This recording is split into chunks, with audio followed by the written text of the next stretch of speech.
perhaps it was time to take a break from the 18th century. Although to continue with the main theme which has run through the first 3 episodes of Butterworth's Bath, you may have detected a whiff of scandal, a taste of gossip in those stories. Stories that would have been gossiped about in 18th century Bath coffee houses. The subject of this talk is Sir John Betjeman, a 20th century poet who became an unlikely but much loved television personality in the 1960s and 1970s.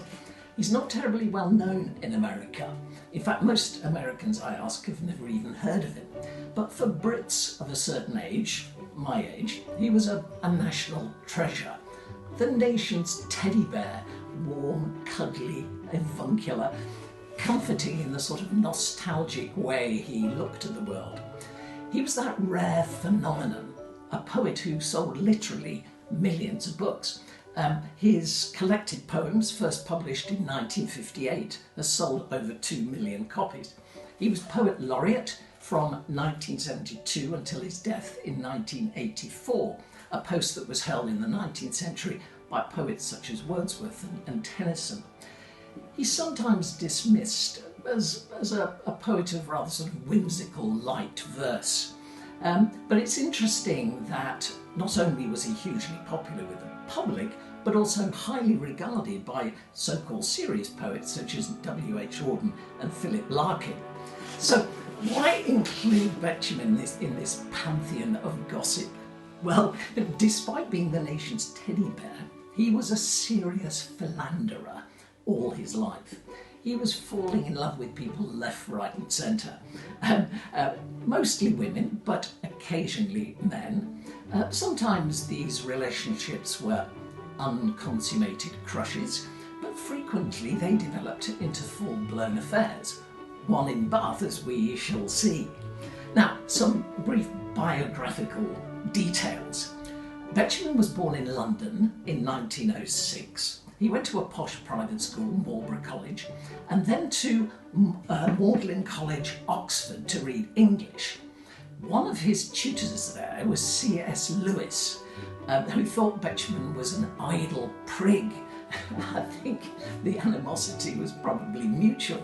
But Betjeman left Oxford without a degree, but he found the perfect job for him as a journalist on the Architectural Review, because he was passionate about architecture, particularly buildings of the 19th century, Victorian Gothic, which was deeply unfashionable at the time. Now, at this time, Betjeman met Penelope Chetwood, who was the daughter of Sir Philip Chetwood, a very high-ranking army officer who became a field marshal. Betjeman and Penelope fell in love. He proposed and she accepted. The Chetwoods were not happy. Lady Chetwood said, "We ask that sort of person to our house, but we don't marry them." And so Penelope was packed off to India in the hope that she would forget all about Betjeman. In the meantime, with Penelope in India, Betjeman fell in love again with another young woman called Billa Cresswell. Proposed to her, she turned him down. Penelope returned from India and they were married. But Betjeman continued to fall in love with people for the rest of his life. When war broke out in 1939, Betjeman applied to join the RAF, but he was turned down on health grounds. But he was fixed up with a job in the Ministry of Information, helping the government to use film as a propaganda tool. And it was whilst at this ministry that he met a young woman, a rather bossy young woman, who ran the canteen by the name of Joan Hunter Dunn. And this meeting gave rise to probably his best-known poem, A Subaltern's Love Song. And I can't resist just reciting the opening lines of that poem. Miss J. Hunter Dunn, Miss J. Hunter Dunn, furnished and burnished by Aldershot sun, what strenuous singles we played after tea, we in the tournament, you against me, love 30, love 40, oh weakness of joy, the speed of a swallow, the grace of a boy, with carefullest carelessness, gaily you won. I'm weak from your loveliness, Joan Hunter Dunn. So, and on it goes until finally they get engaged in a golf club car park at 20 to 1 in the morning. That was an unconsummated crush, by the way. Betjeman was then posted to Dublin as the press attaché to the ambassador, the British ambassador in Dublin. Rather bizarrely, he was at one point on the hit list of the IRA, the Irish Republican Army, as a British civil servant. But somebody high up in the IRA said, no, we can't have Betjeman being bumped off. He's a writer, he's a poet, we can't be getting away with him. After 3 years, he was then posted to Bath, to the Admiralty.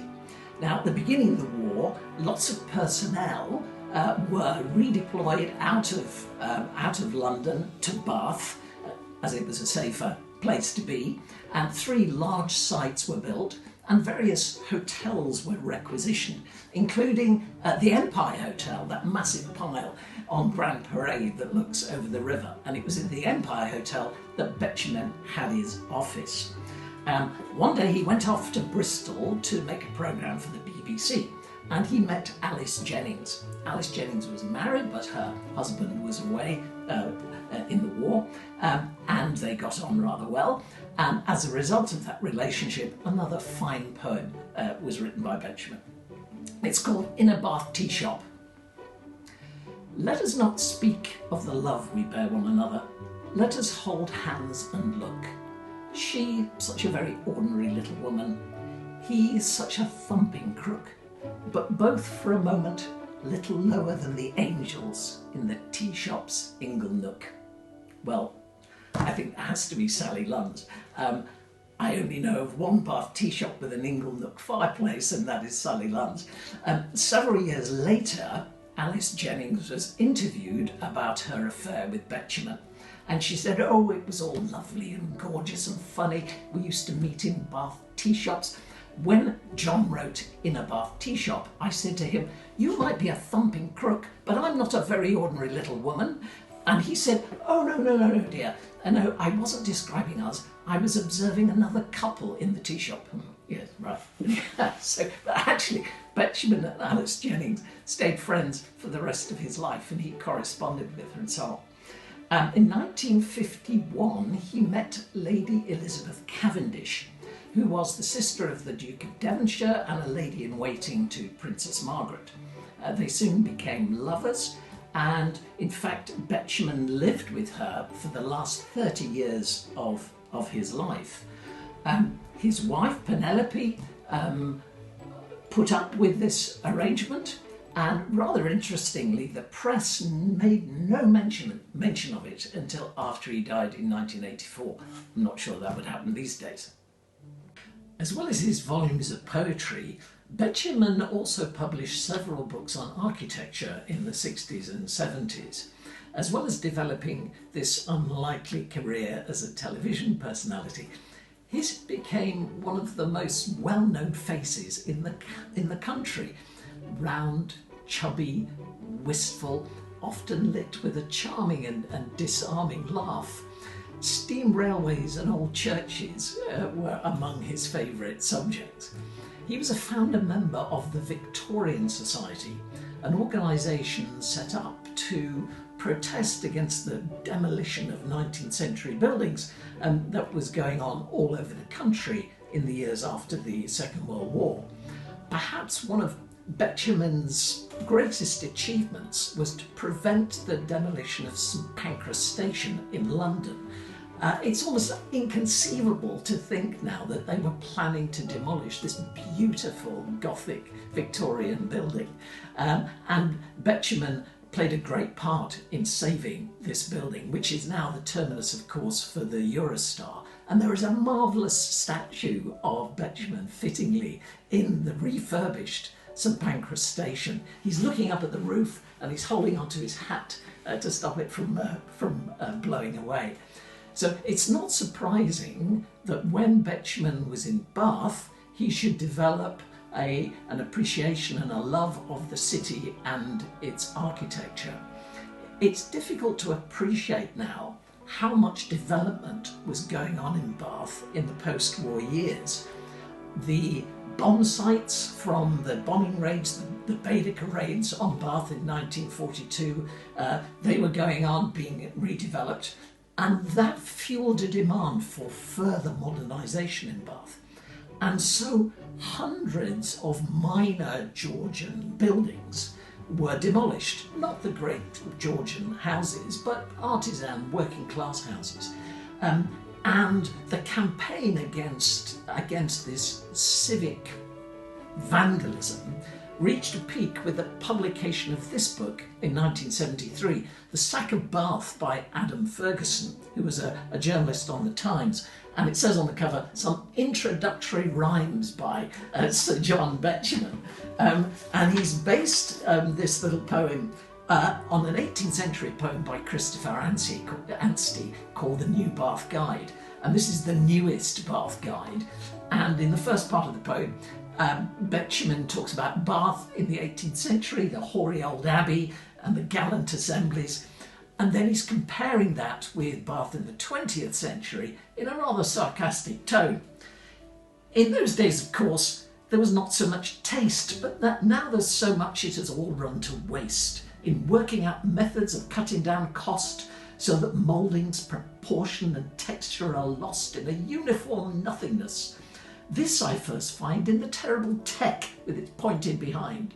Now houses are units and people are digits, and Bath has been planned into quarters for midgets. Official designs are aggressively neuter, the Puritan work of an eyeless computer. Goodbye to old Bath. We who loved you are sorry. They've carted you off by developers' lorry. Well, it wasn't quite as bad as that. And quite soon, Bath Council began to see sense and reversed their policy and started to restore and to conserve rather than to demolish, thankfully. Betjeman continued to be involved in Bath. He was a trustee and later a vice president of Bath Preservation Trust. So it would be rather grand if Bath could also have a statue of Betjeman. Perhaps we could stick it outside the tech with its terrible behind.